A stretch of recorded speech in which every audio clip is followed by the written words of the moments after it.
This is the PowerPoint for the chapter concerning cancer. I thought I'd begin with an illustration I found. Source was National Geographic, of a young woman smoking in Shanghai, China. Of course, smoking is one of the biggest risks to developing various types of cancers and also heart disease.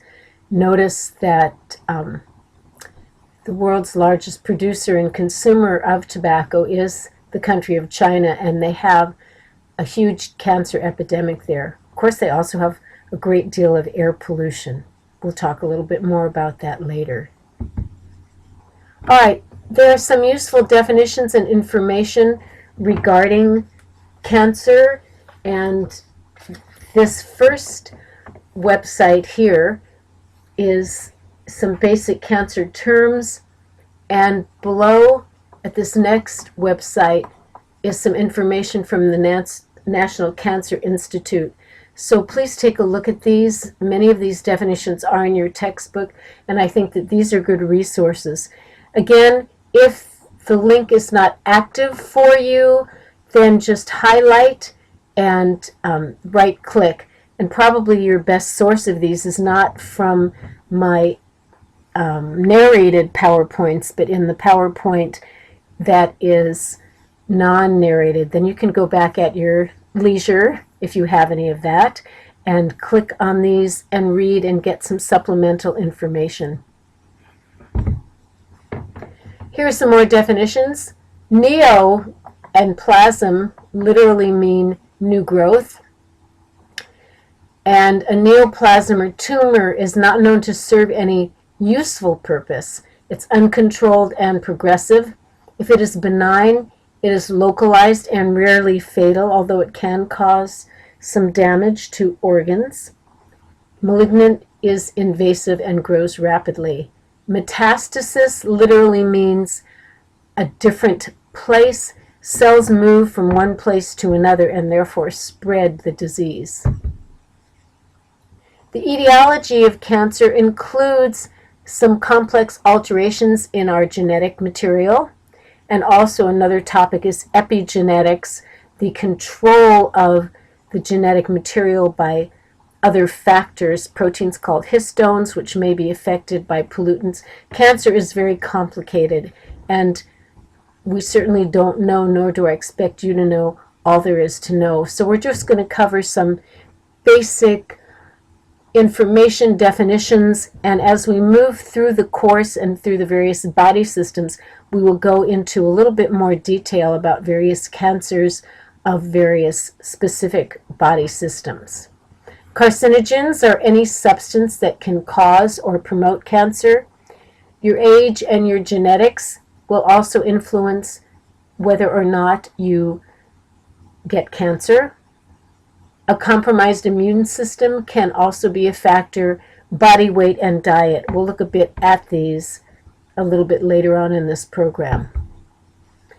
Exercise and physical activity are very important for all kinds of quality of life issues and health issues, including the possible prevention of certain types of cancer. The environment, whether we're exposed to various forms of air, water pollution, ionizing radiation. Certain viruses are known to cause cancer, and bacterial infections also, and I'll say a bit more about these later on. All right, so genetic mutations that can cause cancer. Here is a basic definition. Oncogenes are genes which are involved in causation of cancer, and they're formed when proto-oncogenes that promote cell division are improperly activated. Cancer is really the rampant growth of cellular material of cells without stopping. Cancer cells have no signal within them to promote cell death, which we call apoptosis, or to stop them from growing when they contact other tissues. Here's some information, a website again to click upon for information about cancer and genetics from cancer.net.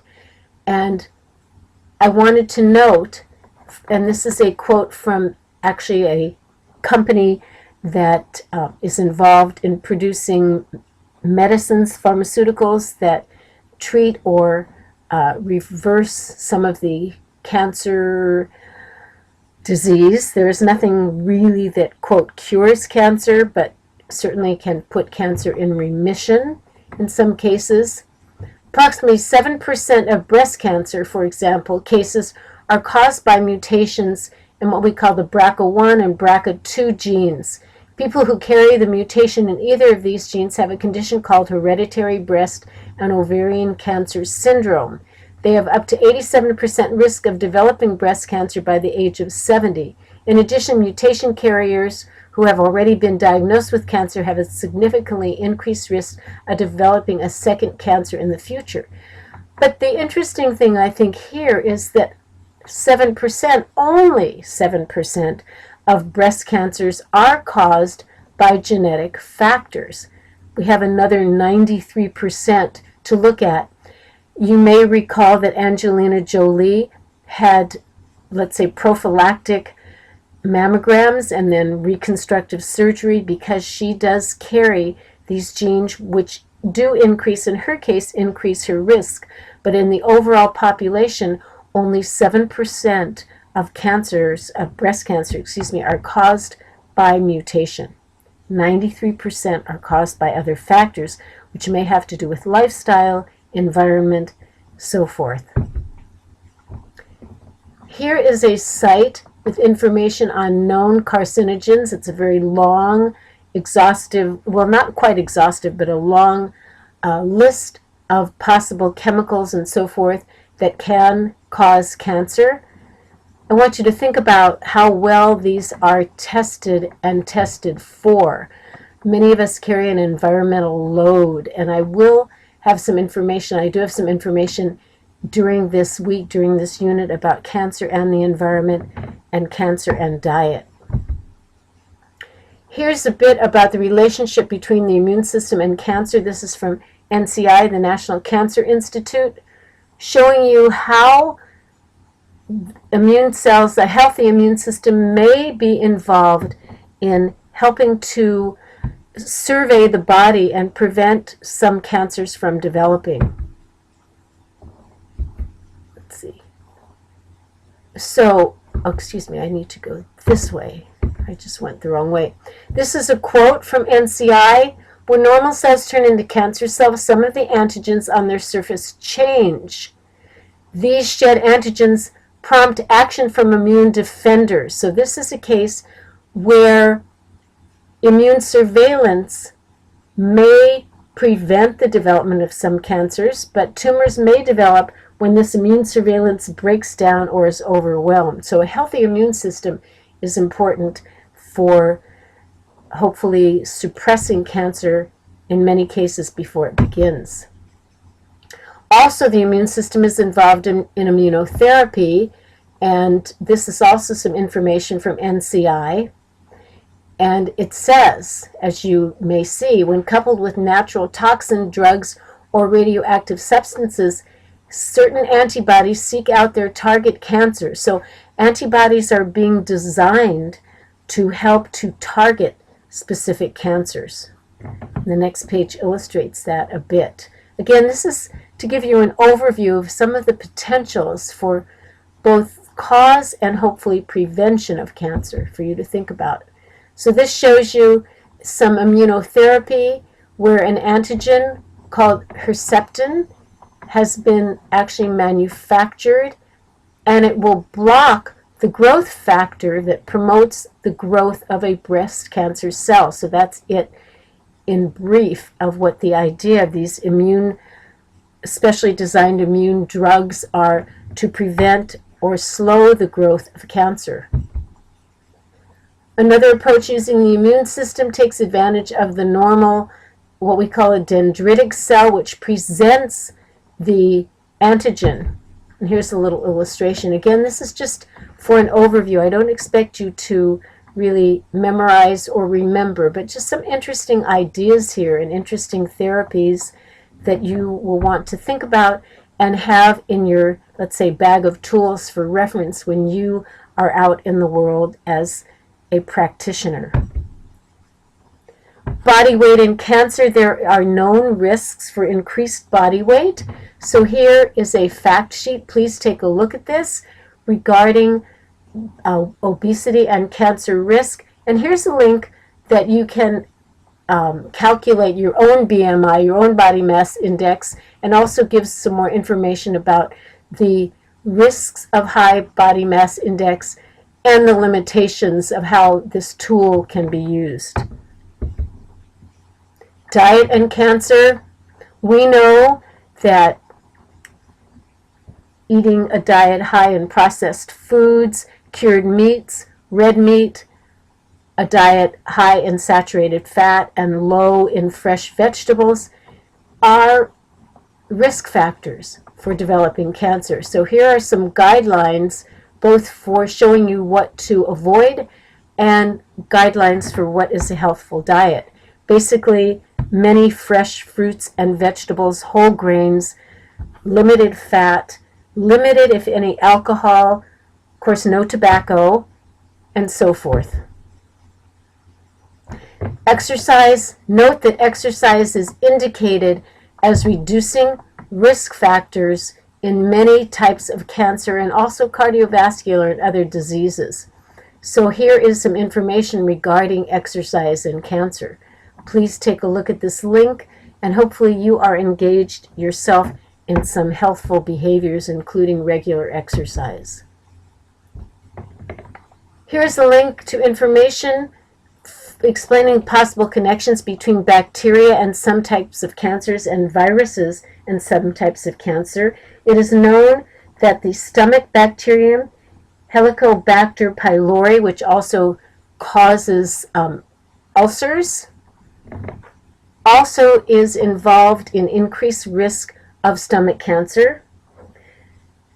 Viruses such as the Epstein-Barr virus and HPV, the human papillomavirus, are certain viruses that do increase risk or are causative agents in certain cancers.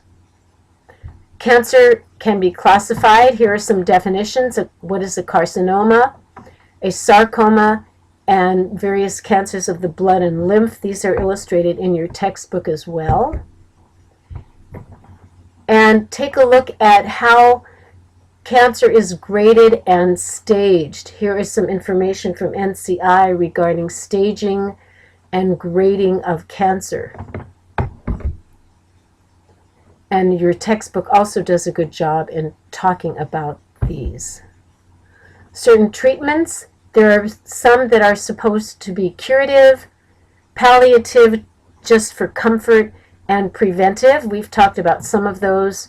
There is radiation therapy, chemotherapy, immunotherapy, which I showed a bit of, hormonal therapy, stem cell and bone marrow transplants, and integrative and complementary therapies are known as well to increase both the comfort during treatment and possibly reduce stress and help a person to maintain overall health, which of course will be important in prevention of cancer. Cancer treatment. Here is an extensive resource from the National Cancer Institute. I don't expect you to memorize these, and I will have more to say about this later on, but this is a very extensive resource talking about all the different current forms, and of course resources are improving, are changing on an almost daily basis in terms of treating cancer.